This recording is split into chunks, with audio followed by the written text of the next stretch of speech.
Hi, and welcome to the Crazy as Usual podcast. I'm Donna Carlson, author of Crazy as Usual and the podcast to normalize the conversation around mental health at work. My guest today is Sara Petrie, franchise owner and director of LA Mental Health and Monument. And the organization was created because your mental health should be effective, fun, and easy. Whatever life brings you, our qualified and compassionate therapists are here to help you navigate it. And I can say I've met those therapists, and they do. Sara has a fantastic staff and is passionate about matching people with the right therapist. We're going under the hood with Sara's monkeys today. Sara, welcome. Thank you for having me. Of course, of course. Tell us a little bit about why you started LA Mental Health in Monument. Yes, I am a mom of three and a career woman since the start. I have always been very motivated and organized and passionate about in my career field. I actually have a degree in broadcasting and mass communications. I spent 15 years in advertising sales with a local television station. And that is a trial by fire career for sure. High Yeah, paced, high pressure, living up to budgets that are set forth by management and corporate leadership. However, very rewarding career working with small business owners, working with advertising agencies who help businesses grow and meet their goals. So I learned a ton, and it was a great career to have. And I worked my way up. I had a very full client list and was um, earning good money. So on paper, everything was exactly how it should be and how I wanted it to be. And I was still struggling with balancing being a mom and holding a career, even with yeah. the transition of working at home. You think, gosh, it saves so much time, and I wasn't commuting downtown anymore. And yet I was still finding that I wasn't escaping it. Yeah. I was working, rushing off to pick kids, and then going right back to the computer. So Yeah. when you're home, it's hard to learn how to balance that. Yeah. Yeah, I get emotional because it's relatable to so many people, and absolutely. I still struggle with that. So it's like I'm always learning how to find this balance. I love that you are going this direction and helping the community with mental health. You're not fixed yet. And this is my same struggle with writing the book. I'm not a therapist, I'm not a psychologist. I just want to share some strategies and stories. And it doesn't mean that we have to be fixed in order to step into that. So what was it that pushed you into this new venture? Yeah, was ready for a change. It was so scary because that career that I had always known, I was quite comfortable in that. I had worked so hard to get to the level that I was. So making a change was really scary. Yeah. I had just started exploring career opportunities, applying for jobs, and getting frustrated with the traditional job application process. Things are a lot different than when I first graduated college as far as technology and submitting applications that you don't even know is going to get seen. I'm very relationship oriented. And so it was frustrating to me. Like, there's not a person behind this, trying to dig deep and getting like a reporter trying to find a contact person and making connections and getting a lot of roadblocks. But it was a good experience to test the waters there.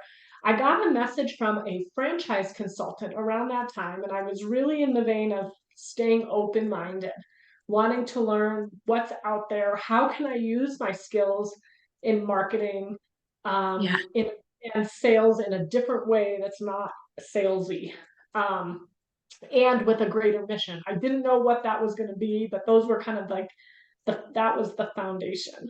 So I Yeah. worked with a franchise consultant and explored what kind of opportunities are out there and told him my story. And I was a hard sell. I was like, nope, that's not making my heart sing. I'm not just your typical investor here.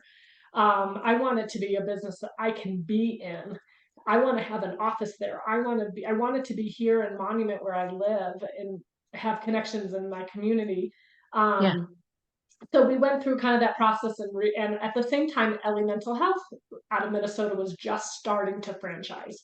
Okay. So through those conversations, all of a sudden now this became an option, and I was like, okay, now tell me more. We're on the right track of something that Monument needs. It was obvious that there's not enough mental health resources in our area in general, but especially in Monument, being a smaller town, even though our population has grown, services have not kept up.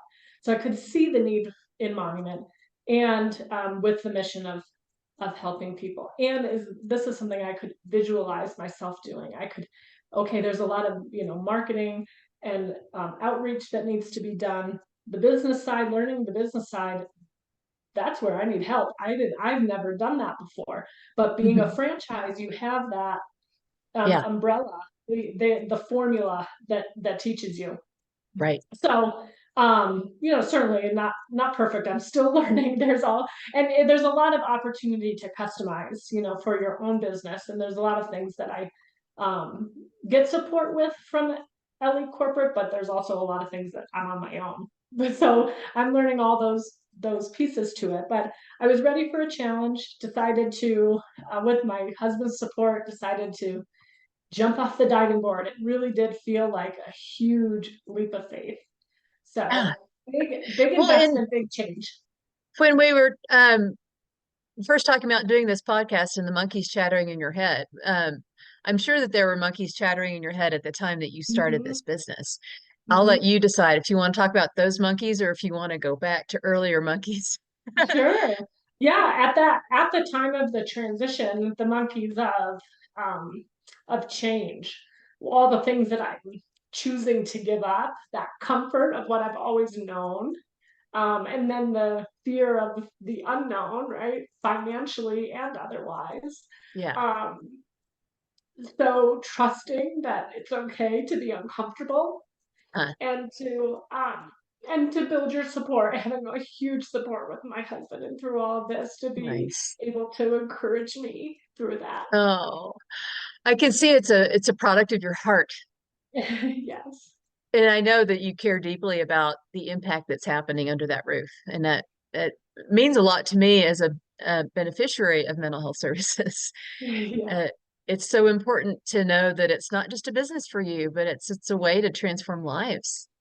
Absolutely. And I think that that's important for the community to know and our clients to know that even though when they see Ellie and they understand that that's a national brand, that Hmm. behind it is me. And if there's ever any issues or problems, like there always is going to be in a business, that at the end of the day, it's it's behind me. I take full responsibility. So Yeah. to always that I'm available to folks that if there was ever a concern that I can This is a work good that we can. place for me to ask about because the franchise, you're local, you've been in the community, and we're talking about how you personally support your team and the patients in your practice.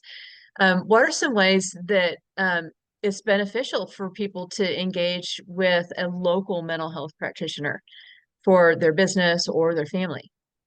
Yeah, absolutely. So we do all of our recruitment and hiring locally, fully making sure that they're, a good fit for our team, and also that they have the niche that we might not, or we may not have in our practice yet. So we're Yeah, customizing our recruitment around filling those gaps of care and those specialties, so that when someone calls, we have the ability to then custom match them to the right therapist. We call it the Ellie match, and our client access team knows on the back end exactly their availability, the insurance they take, their schedule. Those things are important, yes, but more so, what is their what protocols do they use? What types of care do they have?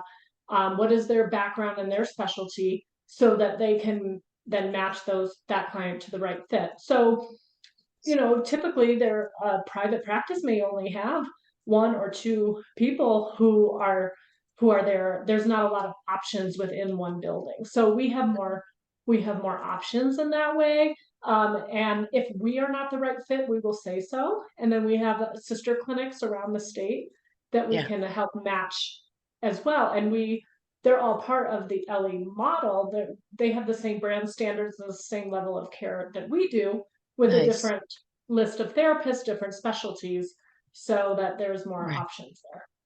Nice. Well, that expanded network really helps. A lot of the conversations that I've had have mentioned that there's a limitation in the number of therapists available, so that Mm-hmm. people are having to book several weeks out. Um, I know that that's kind of a hindrance in getting a program moving forward. It's great that you have that national network to lean on. Absolutely. I think people get frustrated with going to Psychology Today or to Google and searching and reading bios and having to match themselves. That takes a lot of energy, and we kind of get burned out on doing that and maybe give up halfway through. So, one of the ways that we reduce that barrier is with Allie, you can call one phone number, it doesn't matter which clinic, and you have access to all the clinics. If that clinic's Yeah, phone number called isn't the right fit, then we can help. yeah, it's a great thing to emphasize with people who are new to therapy, that working with an organization to help match you with the right therapist takes that burden off of your shoulders, because it is hard to do. And then Mm-hmm. if you're like me, you don't want to break up with a therapist because you want to give them a full chance. Um, Yes, it's interesting. It would be important to know how to measure the effectiveness of that, but that's not why we're here today. I know that we of can send course. people to you to talk through how to measure the effectiveness of their therapy and make sure that they're with the right therapist. But I want to know, um, back to the monkeys that we talked about at the very beginning, with Mm-hmm. um, wanting to focus on your family. You're in a good, well-paying job, but things are not working for you. Those are some of the signs of Mm-hmm. burnout that start to Mm-hmm. come on the radar. So that's when you started to reimagine your future and consider franchise ownership. Mm-hmm. What were some of the ways that you helped to reframe those monkey messages into action that kept you moving forward? Mm. One of Ellie's greatest missions is to take care of their therapists. So, yes, clients are important, but also learning, now that I'm in the mental health field, how big of a burnout career that is for them. And so I was able to relate to that, even though I came from a very different industry. I had a mission now. I can give back and I can take care of others. Nice. Am I a perfect leader? Absolutely not.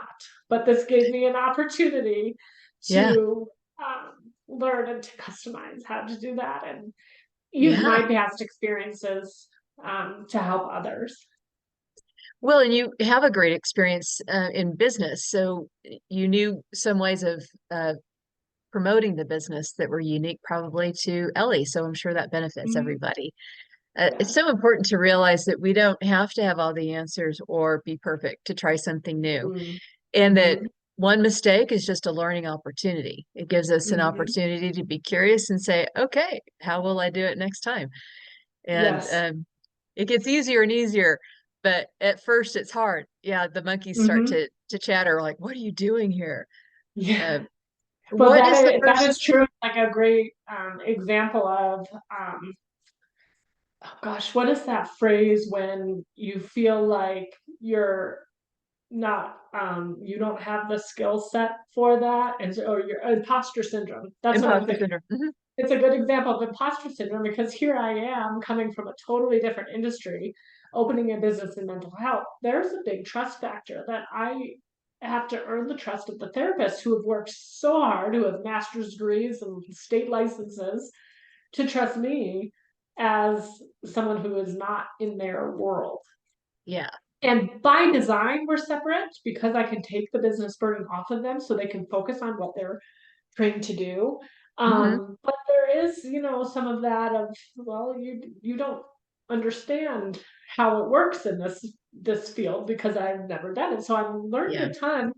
And that's why we also have a clinic director who is that buffer. She is a licensed counselor. She is that first point of contact or direct supervisor with the therapist. So, but when it comes to things on the business level, business decisions, I lean on her and I lean on our team to educate me Yeah. on what it is they need. That's And we're all great. we're always adapting. It's great facet of leadership to know that you hire experts to advise you. You don't have to know Mhm. everything. You're not supposed to know everything. I was talking with an executive coach last night who says it's amazing how many people think that when they uh, advance into executive leadership, they're supposed to do everything right. Mm, And that's not true. It's just that you know who to tap. You know yeah. where to go, and you Mhm. don't have to have all the answers, but you know who to ask. Yeah. Absolutely. And being comfortable in those mistakes and pivoting and learning relearning as a chronic perfectionist, that's Yeah. hard for me. Oh, chronic perfectionist. I would love to go into more detail on that. Um, it's an obsession and an addiction for those of us who have perfectionist tendencies. Mine goes back into childhood neglect and trauma, Mm, trying to get approval of people. Um, sure. how do you talk yourself out of perfection? Mm. Or you're not doing Great that yet? question. um, Reminding myself what I did right. Yeah. Where's the positive? Trying to find those positives, and Yes. then taking the things that didn't go right and reframing it as a learning opportunity. Right. So I yeah, actually have on my daily checklist, just as a reminder psychologically, yeah, um, did you do your best? hmm, And as long as I did the best that I could with what I know now, yeah, I get an A. yeah, And then now that we've made that mistake and we've learned, tomorrow the bar is higher. yeah, And the next day the bar will be higher because we'll learn something else. yeah, absolutely. And um, leaning on the people who are close to that situation to be Hmm. able to help you frame it too is important. Yes, yes, Not absolutely. sitting with it alone, because we'll spin our own monkey stories on our It's own. You hear from reality. yeah. Well, and you hosted one of my early Fridays at 5, and it ended Yeah, up being mostly practitioners. But isn't it therapeutic to have a space that's safe where you can sit around with people who are going to hold your information with confidentiality, yes, and you can express the monkeys that are going on in your life when you're trying to solve everyone else's problems, and you, you feel the need to appear to be knowledgeable and authoritative. It's so good to have a place to just admit, hey, I don't know what I'm doing here, or boy, this was challenging. And just saying it out loud, we don't even have to solve it. We just have an right. opportunity to say it. What else did you learn in that Fridays at 5 session that you hosted? Mm. Um, it was the we talked a lot about not necessarily what each individual's own monkeys were, but what they're hearing from the community and from their patients. And I think that was a good reminder why we are in the caring fields that we Yeah. are. Hmm. Sometimes leaders, it's easy to get bogged down on the day-to-day stress of HR issues or Yeah. a client review that just got posted or whatever that might be, and to step back and say the big picture of why we're here. Yeah. And at the end of the day, look how many people we're helping to move forward and to Yeah. heal. And so Nice. that helps me keep motivated and to keep positive for accomplishing all those minute tasks in the day, Hmm. to remember why. Yeah. Yeah. Good. On that note, as a mother of three, Mhm. what words of encouragement would you give to other professional working moms who have chatter going on in their heads about this supposed fictional balance that we're supposed to have? Yes. Whew, that's to really, I mean, this is not easy and still not easy, but to really turn it off when you're home with the kids. And I still struggle Yes, with that. me too. Me too. I'm Yeah. my kids are grown and I still struggle to turn Yeah. it off when they're home for Christmas. And Yeah. I'm reminding myself, leave your phone in the other room. Leave your phone in the Yeah. back seat when you're in the car. It's Yes. it's hard, isn't it? And sometimes it's not even just the physical device, it's all the things here. So Mhm. turning it off, like turning the computer off to go pick them up from school, but a Yeah. lot of my work is happening in my head while I'm driving. And Yeah. so then it's like really noisy, plus the kid noise, and I get I get like Yeah. stimulated. Uh-huh. Oh, I get you. Yes, absolutely. Yeah. Um, well, we're getting better every day, right? Right. I get overstimulated as well in a noisy environment or too much light. And Yeah. yeah, when people look at me like I'm crazy, I'm sorry. That's just the way I'm made, and maybe I'll get Right. better. But right now, I just need to turn it down a little bit. Totally. So Mhm. taking my own advice of maybe like actually finding ways to lower the volume in general in your Yeah. head and in your environment so that allows for that quiet time. Turning off Yeah. the radio, allowing that. I'm thinking in the car Yes. especially because that like tends to Yes. be, but then at home, like easing into that transition, it always Uh-huh. feels like we're transitioning and moving so fast that trying to slow down those transitions to allow for that space and time. And it helps Nice. train the children too, not to just be reacting in stress of Yeah. moving and transitioning so fast. But when you come in with the backpacks in the kitchen, let that be for a minute. Don't just automatically start bombarding them with get the folder out, get the book, Yeah. like Right. just Have some sit kind of quiet pause. for a minute. Well, somebody told me that she has a practice of stopping to touch the door frame as she's entering the house. And Ah, it's just a physical reminder that yep, this is my break. This is my I'm leaving one room and going into another. I'm leaving one state of mind and I'm going into yep, another. And there's enough time to accomplish what I need at work tomorrow hmm, that's right. to go, okay, close the book. So I love that, putting the backpacks down, and maybe getting a snack or something. It's a transition that kids need Yeah, and mom yeah, needs and that too. helps me too because if they, kids are following your mood Uh-huh. too in your heightened state, and so modeling that behavior is Yes. something that I'm striving to do. It reminds me of the days when my kids were that age. And in my mind, I'm thinking, I need to start dinner and they need to empty the dishwasher because we have chores. And I used to rush into empty the dishwasher now before you start your homework or, Yes, dictator mode. And I learned that that just created friction. right. So I started to switch from dictator mode to, so do you want to empty the dishwasher before or after homework? That'll help me I plan when like to that. start I dinner. use that too. Yep.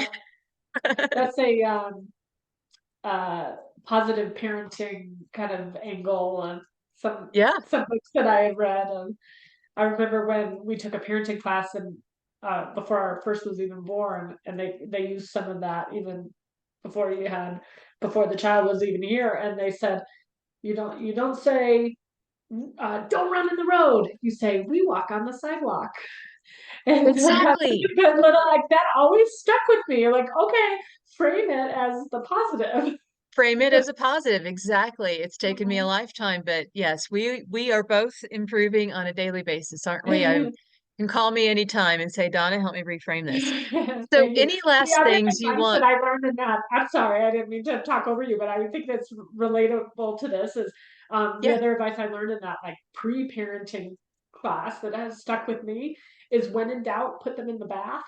And I use that for me too. Water Ah, is like so calming. And so yeah, that could also be part of this transition period too of like, you know what? This is your reset. Sometimes yeah, when toddlers bath or time. older children are having a and me having an anxiety moment, water. I use it every night. That's my calm down. Even if I don't need to take a shower, I do. I need that.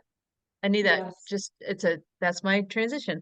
So, Yep. what we're just running out of time here, and I think we could go on forever. But I wanted you to have a chance to one more thing that you want to leave the community with, regarding either tips on handling the monkeys or how to leverage the expertise of Ellie Mental Health. Well, thank you so much for this opportunity. I think just the opportunity that you have given so many people in the community to talk about it is life changing. And that goes in line with our mission at LA Mental Health as well, that reducing the stigma and people to realize that you're human, and it gives grace to yourself and to others when we all are walking in our day of reminding ourselves that the person that we're talking to is human and doing the best they can. That allows us to forgive ourselves and to give grace extended to others too. Yes, yes. Reminding ourselves that people are human. Well, thank you so much for giving us something that we can really take into our life today. This has been the Crazy as Usual podcast with Donna Carlson and Sara Petrie. You can find the recording posted on LinkedIn or on the podcast app on YouTube. You can also find me at Donna at crazyasusual.com or on Instagram, Crazy as Usual with Donna. So you can find the links in all those places to hear and share this again. Thank you so much for being on the podcast today. And I'm excited to see what the world is going to be uh, doing differently because of the work that you do, Sara.